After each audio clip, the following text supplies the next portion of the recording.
በመጽሐፍ ቅዱስ ውስጥ ፍቅር እግዚአብሔር በሚያደርገው ነገር ውስጥ ሁሉ በጣም አስፈላጊ ነው። በብሉይ ኪዳን እግዚአብሔር የእስራኤልን ሕዝብ የመረጣቸው ስለወደዳቸው ነው። ከግብጽ ባዳናቸው ጊዜ ታማኝና መሐሪ ፍቅሩን አሳይቷል።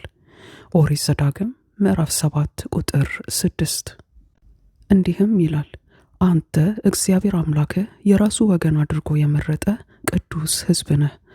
በምድር ላይ ካሉት ሕዝቦች ሁሉ አንተ ለእርሱ የተለየ ምርጥ ሕዝብ እንድትሆን አድርጎሃል ይላል።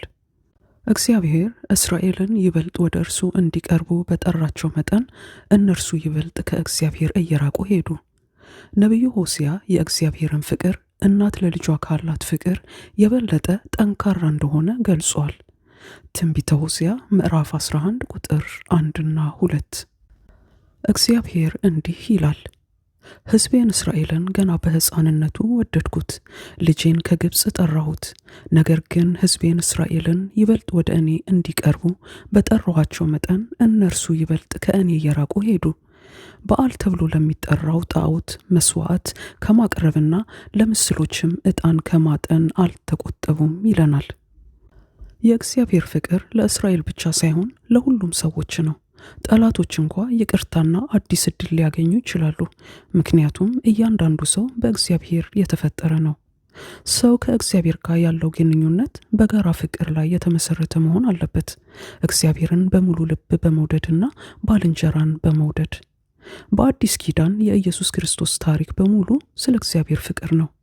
ኢየሱስ ክርስቶስ ለሰው ልጆች በመሞቱ እግዚአብሔር ፍቅሩን በግልጽ ያሳያል።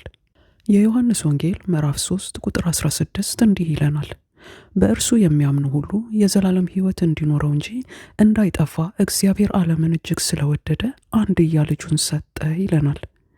መንፈስ ቅዱስ የአማኞችን ልብ በእግዚአብሔር ፍቅር ይሞላና የመዳንን ማረጋገጫ ይሰጣል። ሮሜ ምዕራፍ 5 ቁጥር 5 እንዲህ ይለናል፣ በተሰጠን በመንፈስ ቅዱስ አማካኝነት የእግዚአብሔር ፍቅር በልባችን ስለሞላ ተስፋው አያሳፍርም ይለናል። በአዲስ ኪዳን ውስጥ ደግሞ ከሁሉ የሚበልጠው ትእዛዝ እግዚአብሔርን መውደድ ነው።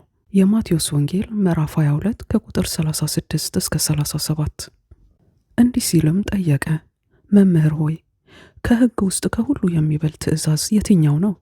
ኢየሱስም እንዲህ ሲል መለሰለት፣ ጌታ አምላክህን በሙሉ ልብህ፣ በሙሉ ነፍስህ፣ በሙሉ ሐሳብህ ውደድ አለው። የክርስትና ፍቅር በዋነኝነት የሚታየው እንደ ወንድማማች ፍቅር ነው። የዮሐንስ ወንጌል ምዕራፍ 13 ቁጥር 35 እንዲህ ይለናል፣ እርስ በራሳችሁ ከተዋደዳችሁ የእኔ ደቀ መዛሙርት እንደሆናችሁ ሰው ሁሉ ያውቃል ይለናል። ይሁን እንጂ የክርስትና ፍቅር ለአማኞች ብቻ ሳይሆን ለሁሉ ሰዎች መውደድ እንዳለብን ነው። ይህ ማለት ለእኛ ክፉ ለሆኑ ሰዎች እንኳ መውደድ እንዳለብን ነው። ኢየሱስ ክርስቶስ እንዲህ ሲል አስተምሯል። የማቴዎስ ወንጌል ምዕራፍ 5 ቁጥር 44 እንዲህም ይለናል፣ እኔ ግን ጠላቶቻችሁን ውደዱ፣ የሚረግሟችሁን መርቁ፣ ለሚጠሏችሁ በጎ አድርጉ፣ ክፉ ለሚያደርጉባችሁና ለሚያሳድዷችሁ ጸልዩ እላችኋለሁ ይለናል። የእግዚአብሔር ጸጋና ሰላም ከእናንተ ጋር ይሁን።